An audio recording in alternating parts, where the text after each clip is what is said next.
Hello fellow Death Knights, welcome to my patch 5.4 Season 15 Death Knight Guide. Now this is going to be the Frost Spec. I'm going to be covering the Frost Spec today, and I will go through my gear, my reforging, my gems, my enchants, my talents, and my glyphs. So I'm going to do this as fast as possible since a lot of you don't really want to watch a video that's 15 minutes long. So, jumping right into this, I am on the PTR and I have Season 15 Prideful gear. So, jumping right into the reforging, I have a mastery spec. So you can do basically 3 different specs, and I chose the mastery spec because I did 3 separate tests. So I had a mastery spec, a haste spec, and a crit spec. And what you're seeing now is the DPS from the mastery spec. Now the DPS from the mastery spec was the highest. It topped out at 224k. So now we'll move on to the haste spec, which topped out at 220k. Now this is the second best spec you could possibly have, in my opinion, and the difference between mastery and haste is 4k, so that's like, to me it's a noticeable difference. So I've always preferred mastery anyways, but that is the haste spec if you want to go that route. Now what you're looking at now is the crit spec, and this spec I didn't have high hopes for, and it ended up topping out at 213k DPS, so I thought it was going to be a bit better, but I didn't know exactly what to expect.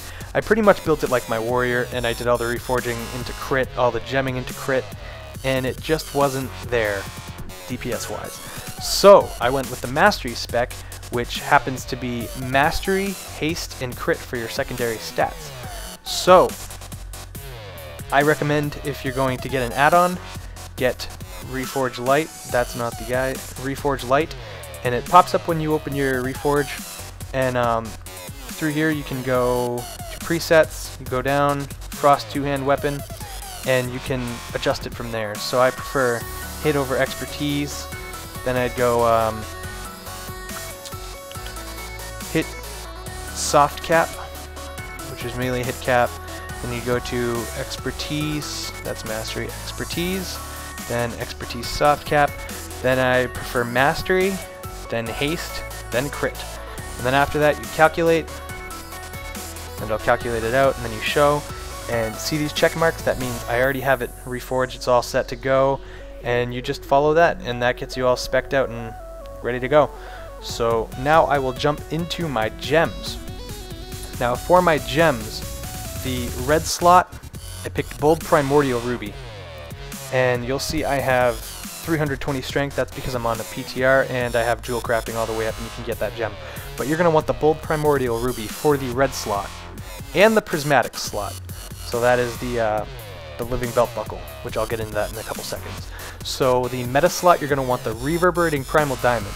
Now I prefer the reverberating primal diamond over the tyrannical primal diamond because I like the 3% increased critical effect. That increases your damage pretty much, and it gives you 216 strength, which is always a nice stat to have.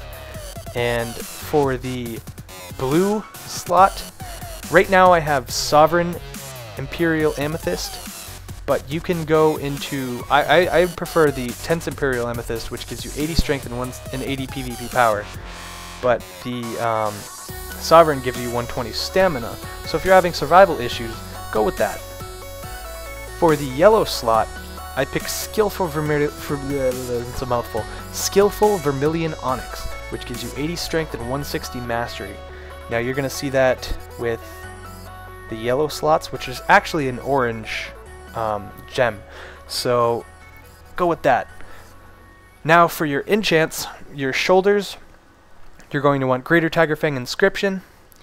That gives you strength, basically, strength and increased crit. And for your cloak, you're going to want Enchant Cloak Superior Critical Strike. And for your chest, you're going to want Enchant Chest Glorious Stats or Enchant Chest Super Resilience. I prefer the Glorious Stats because it gives you strength, and strength is always a nice stat to have. For your bracers, you're going to want Enchant Bracer Exceptional Strength. This gives you 180 strength. The gloves, you're going to want Enchant Gloves Super Strength, 170 strength. For your belt, you're going to want Living Steel Belt Buckle.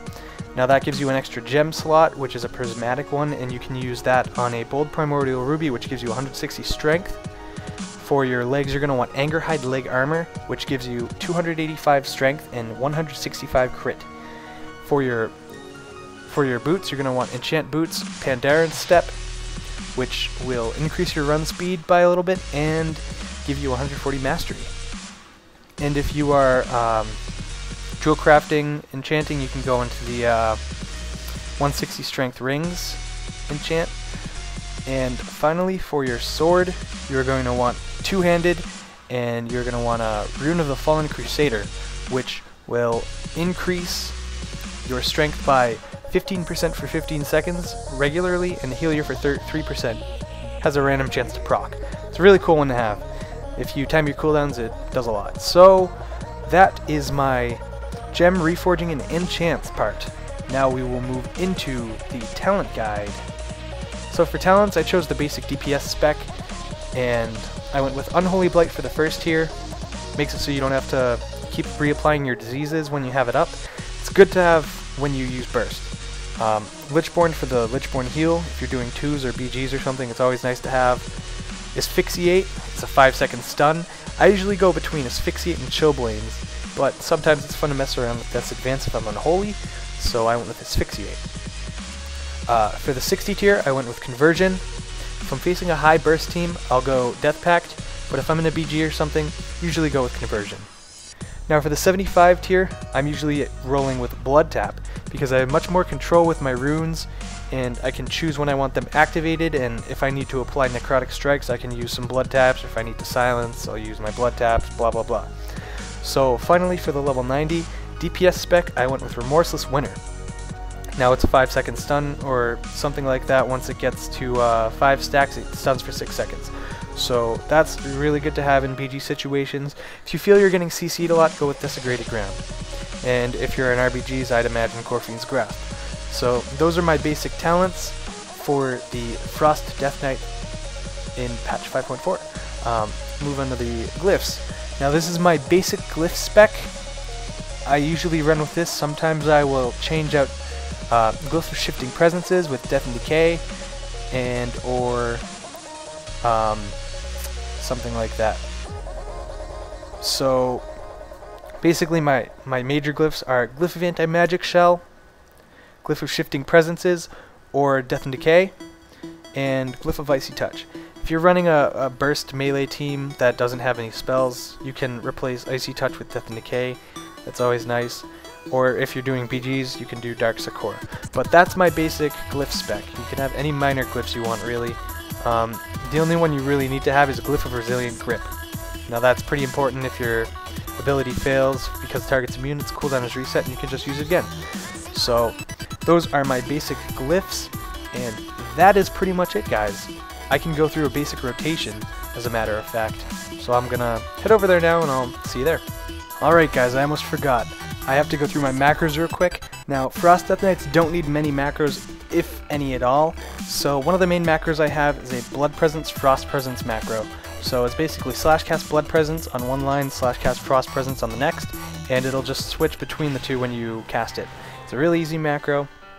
On this guy I have Frost Strike and Blood Tap macro together. You really don't want to do that, but if you're new to DK, you can try it out. I haven't been doing it on the live realms. It's always something you can try.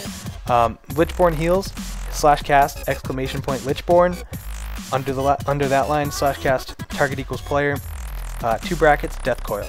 Now that will keep, once you build enough runic power, and you spam it, it will keep giving you heals for as long as you have 40 runic power. And keep using it. So that's always a really nice heal to have, and it heals you for a lot. So if you're running with Death Pact, it's Show Tooltip Death Pact, cast sequence reset equals 60, raise dead, Death Pact. Now that'll just do a cast sequence where you raise dead and Death Pact by pressing the same keybind, and it's a pretty useful macro to have. So this next one is Necrotic Strike macro with Blood Tap. Like I said, you really don't need to do that, but you can try. I don't use that anymore. Don't worry about that one. So this one is my super buff, It basically casts Horn of Winter, uses my Trinket and Pillar of Frost, and it's my burst macro. So when I want to use both of them, pop that. And the slot 14 is the bottom slot right here. So just to let you know, those are my macros, guys. And I can go through a rotation real quick, as a matter of fact. So for all you noob DKs, quick rotation, apply diseases. When you have Killing Machine procs, use them on Obliterates. Runic Dump with Frost Strike. If you're facing healers, put on a Necro or two because it slows their casting speed. Put on your Soul Reaper below 50%, and whenever you're at range, Howling Blast, Plague Strike to reapply your disease. You want to stun Remorseless Winter. If you want to burst Unholy Blight, pop your macro, and you can even pop a Death and Decay down. So that's pretty much it. Death Knight's really easy. So yeah, guys, that's the guide. I hope you guys enjoyed. Don't forget to like and subscribe for those of you that want more. I will be having a new montage coming out soon, so look out for that. Giveaways, everything. Guys, this is Zeryth, and don't forget to like and subscribe like I said, and I will talk to you next video. Peace.